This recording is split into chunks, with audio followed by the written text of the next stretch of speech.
It's really not a smart thing to pretend you know something about a discipline when you really don't, because you're going to get exposed at some point and it could be dramatic.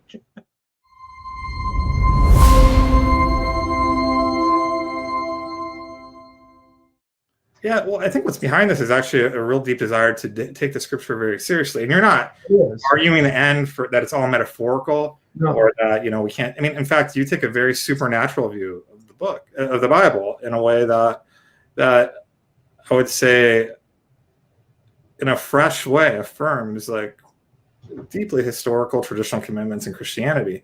But at the same token, out of the corner of your eye, I mean, occasionally you'll post on it. You haven't, gone in and said anything stupid or made it your thing as a non-expert. But you've been looking at the conversation in science over the last 10 years. First of all, why would you care about that? And what have you been seeing that makes you interested? And what have you been thinking about? I think science is part of the enterprise of the original creation mandate. And I think it wrapped into those little nuggets about being fruitful and multiplying and subduing the earth, and bringing it under into dominion and maintaining it. This steward kingship idea is the way biblical scholars would refer to it. That means, in a nutshell, to do those things, you have to learn and have to know and have to master what makes the world tick. Okay, so that you can accomplish those tasks. And to me, what scholars would call the dominion mandate or the creation mandate gives inherent theological, spiritual meaning to science.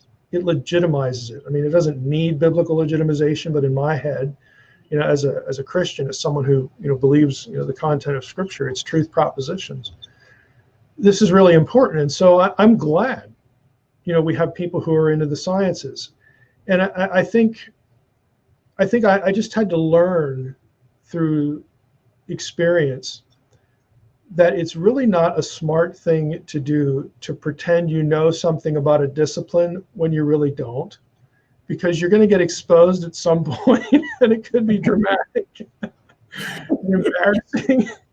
So, it's like I'm very content to let scientists do what they do. But I'm also irritated when they pretend that the statements they make, the conclusions they draw on the basis of their science, that it's the only way to look at data, or that this conclusion somehow excludes the supernatural or the existence of God. Well, I would say that there's a legitimacy to science, but it doesn't give us the whole story. And the problem is when people start acting as if that's the whole story, right? Right. If they're both supposed to be true. In other words, let's say if God blessed the knowing creation and mastering it, this was something God wanted done, then God knows a few things. Boy, they're going to find out a lot of cool stuff. There's a lot of stuff that they're going to discover. That's going to be fun for me to watch. Like there's a lot to know. And so there are things that scientists will learn and know that are true. Okay? There's truth in scientific inquiry and knowledge and so on and so forth. And since the Bible isn't about science, it's not a science textbook. Anyone who, just read it and you're going to figure that out pretty quickly. You don't even have to read Genesis, just read it anywhere. It doesn't give us scientific treatises. We don't know about things like electricity or plumbing or what water. We don't know a whole host of things. Germ theory. It's just not there. So it's very evident that they're writing from a particular worldview where they lack a lot of the scientific knowledge we do. And that's okay, because God legitimized the pursuit of that knowledge, and Scripture, by design, is not supposed to do that task. They're separate tasks. So I'm very content to let you guys do your task. I'm going to pay attention. I'm going to try to understand at least something of what you're saying. A lot of it is going to go over my head because I don't have the background. But I'm interested in what you're doing.